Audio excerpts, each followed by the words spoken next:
When the grid goes down in winter, heat becomes a survival problem, fast.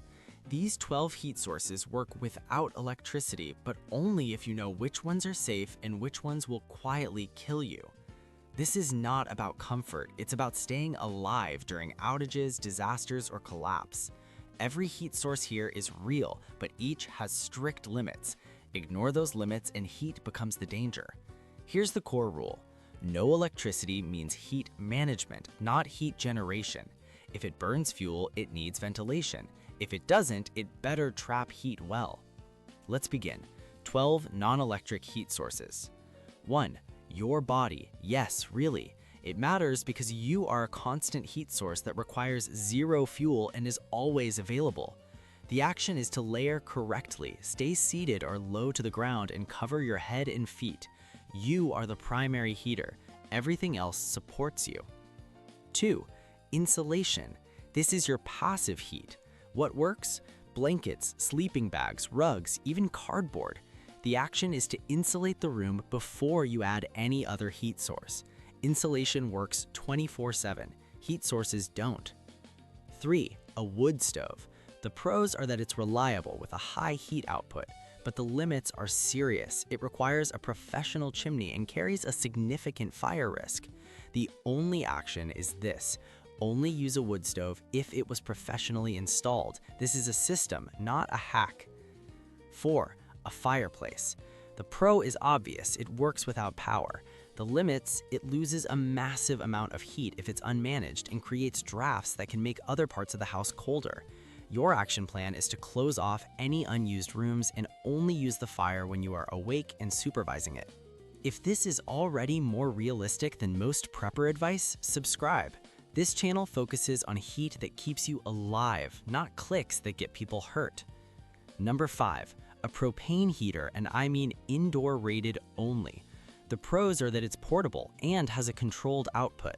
The limits are deadly: carbon monoxide risk and oxygen depletion.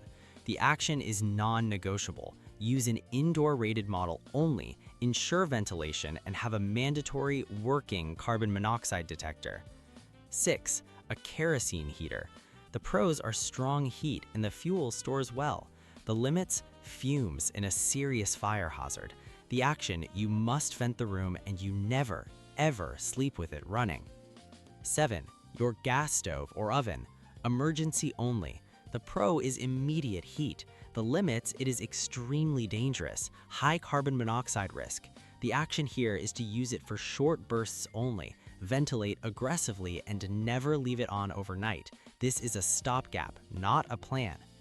8. Hot water. This is passive heat storage. What works are hot water bottles or any well-sealed containers filled with hot water.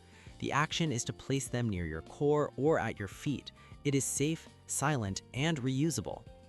9. Heated stones. Use with control. The pro is that they have excellent thermal mass, releasing heat slowly. The limit is the burn risk. The action is simple: wrap the hot stone in a cloth or towel. Never place it directly on your skin. 10. Blanket tents or micro shelters. Why do they work? Because they shrink the volume of airspace you need to keep warm. The action is to build it low to the ground and make sure to vent it slightly to prevent moisture buildup from your own breath. 11.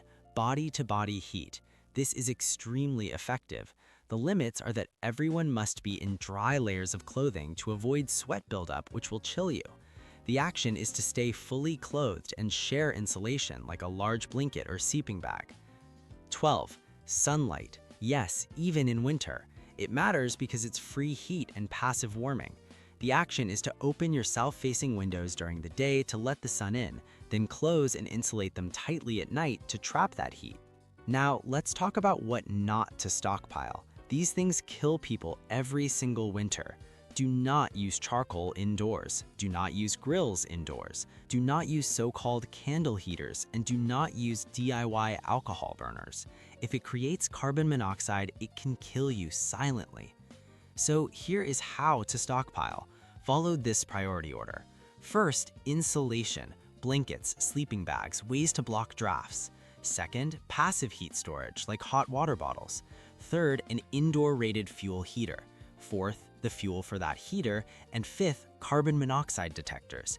Fuel without insulation is wasted money. And that brings us to the biggest mistake people make. People stockpile heat sources and forget heat retention. You don't need more fire, you need less heat loss. Here is your quick winter outage checklist. 1. Have one designated heated room. 2. Make sure that room has insulated windows and doors. 3. Have your passive heat sources ready. 4. Have your ventilation planned. And 5. No open flames unattended. Electricity fails, physics doesn't. If you stockpile the right non-electric heat sources and respect their limits, winter outages become survivable instead of deadly. Heat is a tool. Use it wrong and it becomes the threat.